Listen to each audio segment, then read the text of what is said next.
Acara ini disponsori oleh Minum Dukin. Mantap kopinya. Ternyata markas superhero itu benar-benar ada. Kalimat itu memenuhi isi pikiran gue saat melihat alat-alat canggih di dalam markas. Dari peralatan yang normal sampai yang aneh. Ada di dalam markas Mas Kirman. Kok Mas Kirman? Maskerman maksudnya.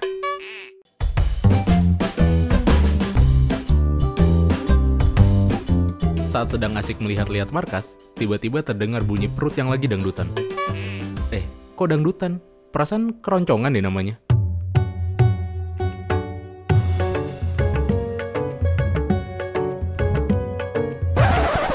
Yang bener dangdutan apa keroncongan sih teman-teman? Keroncongan ya? Oke. Perut yang keroncongan. Gua dan Pekam refleks langsung menggangin perut masing-masing dan saling bertatapan. Menerka, kira-kira perut siapa nih yang bunyi? Saat suara itu berbunyi lagi, gue pun cengengesan sambil garuk-garuk kepala. Karena mengetahui dari mana asal suara tersebut. Suaranya dari sini om. Kirain suara perut gua, ternyata perut lu. Lapar? Iya om, maklum. Belum makan dari lahir. Lah, belum makan dari lahir? Tapi badan lu subur juga ya? Apa jangan-jangan lu cucunya Eyang Sumur? Eyang Subur om, subur, bukan sumur. Oh, kumur toh ya? Bukannya sumur. Subur om, subur, bukan sumur ataupun kumur. Oh, kubur toh yang benar. Om. Mending kita makan yuk daripada ngeribetin masalah Eyang bubur. Lah, ngapa jadi bubur? Bener-bener lapar lu ya? Ya udah. Yuk kita makan. Gue juga lapar soalnya. Setelah ngobrolin masalah bubur, kenapa jadi bubur ya? Waduh, benar-benar lapar nih kayaknya gue. Sorry, maaf. Pokoknya setelah berdebat yang bisa dikatakan gak ada faedahnya itu, si Pekam pun ngajak gue makan di warung. Tempat dimana gue waktu itu dipukul habis-habisan sampai memar. Itu loh yang gue sosokan jadi pahlawan nolongin anak gadis pemilik warung. Di waktu yang bersamaan, saat gue debat dengan Pekam, ternyata Ucok dan Slamet ngadu ke bapaknya Ucok.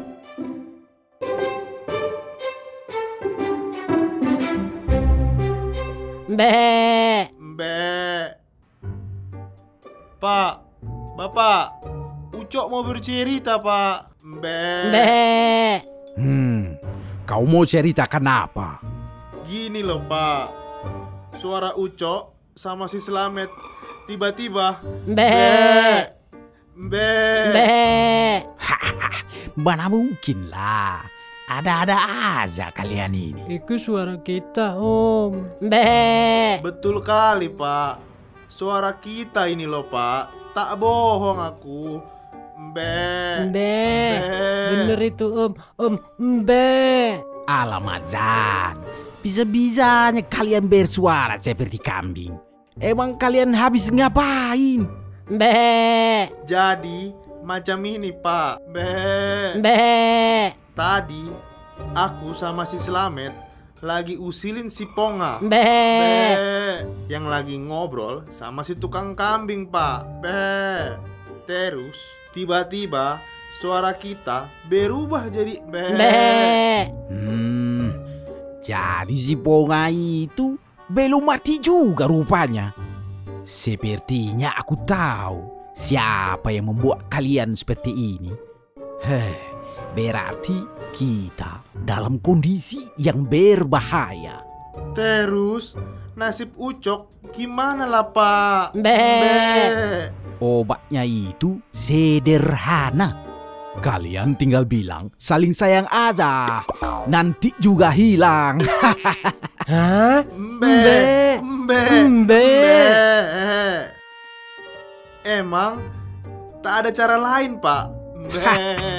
Sudah ucapkan. Ucok dan Slamet pun akhirnya bersiap-siap untuk melakukan ritual untuk mengobati suara mereka. Meski sama-sama menolak dan tampak jijik, mereka berdua pun akhirnya saling bertatapan dan berpegangan tangan. Cok, Selamat Ki, sayang banget sama kamu, Cok. Aku juga, Matt. Sayang kali aku sama kau, Matt. Betah kali kalian berpegangan tangan. Setelah mengucapkan itu, mereka berdua buru-buru melepaskan tangannya dan bertingkah kayak cacing kepanasan. Karena jijik telah melakukan hal tersebut. Melihat tingkah itu, bapaknya Ucok pun hanya tertawa. Sudah, waktunya jam makan siang ini, Bah. Makan gratis di warung nampaknya seru. Kalian mau ikut makan gak? Ucok dan Selamat pun hanya menganggukkan kepalanya, menerima ajakan makan dari bapaknya Ucok. Mereka berdua jalan menjaga jarak karena masih ada rasa jijik dengan kejadian yang baru saja mereka alami. Di sisi lain, gua sama si Pekam akhirnya tiba di warung. Tempat di mana gua dipukulin habis-habisan sama Ucok dan Selamat. Ingatan tentang kejadian saat itu masih teringat jelas dalam benak gua. Bahkan sampai ngebuat gue cukup resah dan terus memperhatikan sekeliling mencari tahu apakah ada mereka atau tidak. Namun keresahan itu seketika sirna saat anak gadis pemilik warung menyapa kami. Punten, A. Mau makan apa mau ngopi? Mau liatin kamu aja boleh nggak? Dengan senyum manisnya, ia mempersilakan kami untuk duduk. Aduh, kalau lagi ketawa manis banget sih. Betah ini mah gue di sini. Pandangan gue pun tak lepas dari wajahnya yang begitu mempesona. Senyumnya yang ia berikan, manis bener dah. Diabetes ini mah gue. Bim, tadi aja di sana lu lapar, sampai tuh perut bunyi kayak beduk pas lebaran. Sekarang ngelihat cewek bening langsung sok-sokan ngegembel. Gombal om, bukan gembel. Kalau tunggu. Perasaan gue ngomong dalam hati deh. Kok si Pakam bisa tahu ya? Anak gadis pemilik warung itu pun membawakan makanan yang rasanya tuh sebenarnya sama aja kayak warung makan pada umumnya. Cuma karena senyumnya dia, makan tuh rasanya jadi lebih nikmat. Saat sedang melahap makanan, tiba-tiba pandangan gue teralihkan dengan mobil hitam yang berhenti di dekat warung.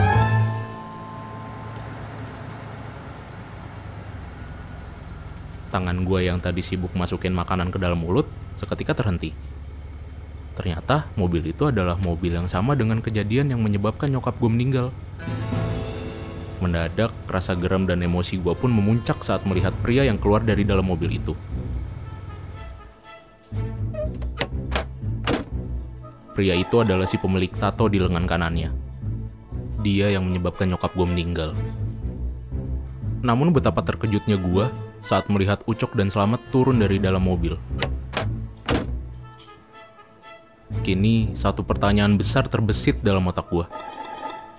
Apakah mereka berdua terlibat dalam kejadian kala itu? Rasa penasaran dan bingung pun bertambah saat melihat seorang pria yang mungkin seumuran dengan si Pekam turun dari mobil itu. Kita makan di sini, Pak. Iyalah. Makan di sini memang enak kali, Pak. Apalagi kopinya, Pak. Sedap kali. Namanya juga minum dukin. Yoi bro. Dukin. Sedap kali kau.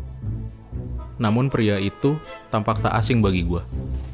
Postur tubuhnya sekilas mirip dengan orang yang ada di dalam mobil saat rumah gue terbakar. Meski dipenuhi dengan rasa penasaran dan bingung, kenapa Ucok dan Selamat bisa bersama mereka, namun emosi gue terhadap pria bertato itu tak padam. Melihat mereka berjalan ke warung, gue mencoba bangkit dari kursi untuk melampiaskan kekesalan gue. Akan tetapi si Pekam yang dari tadi sibuk makan dengan sigap langsung menahan gue. Ia menahan gue dengan tangan kirinya, karena tangan kanannya masih sibuk masukin makanan ke dalam mulutnya. Selamat memberitahu kalau ada si Pekam kepada Ucok. Cok. Rene Cok. Delokno Cok. Ono bocah kae Cok. Cok, iku lho Cok. Bah, ada si Pongah tampaknya di sini. Sedang makan rupanya dia. Punya uang juga kau ternyata. Hahaha. Namun, pria tua yang turun terakhir dari mobil malah tertawa. Ternyata si pengembala kambing sudah mulai keluar dari kandangnya ya. Atau jangan-jangan waktu itu kau yang menolong dia. Bah, Pria tua itu menunjuk ke arah gua dengan tongkat kecil berwarna hitam yang ia pegang. jadi dia yang akan menjadi Mas Kirman, yang katanya akan menghentikan kejahatan di kota ini. Om, maaf nih om ya. Maskerman, bukan Mas Kirman. Oh, salah ya. Maaf. Gua ulangin ya. Silakan om.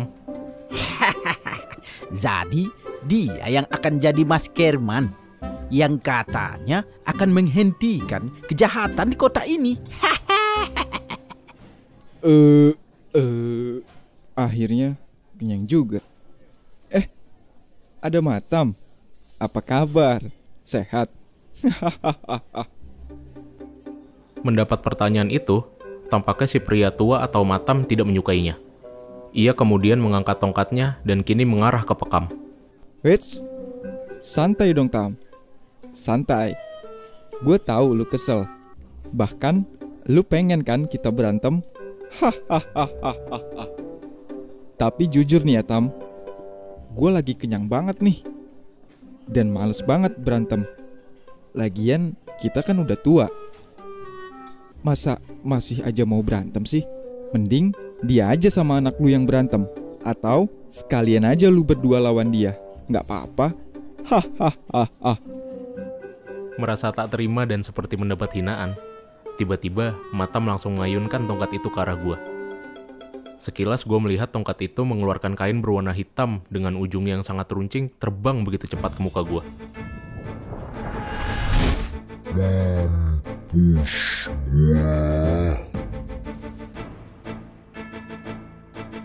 Saat ujung kain tersebut dikit lagi mengenai gue,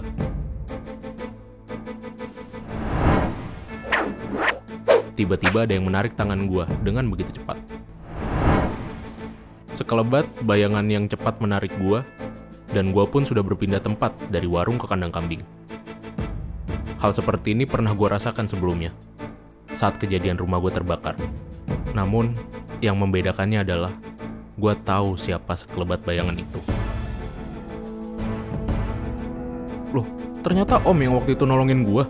Iya, itu adalah sebagian tugas dari janji gue sama bapak lu. Yaitu harus ngejagain lo. Sebab lo adalah penerus Maskerman.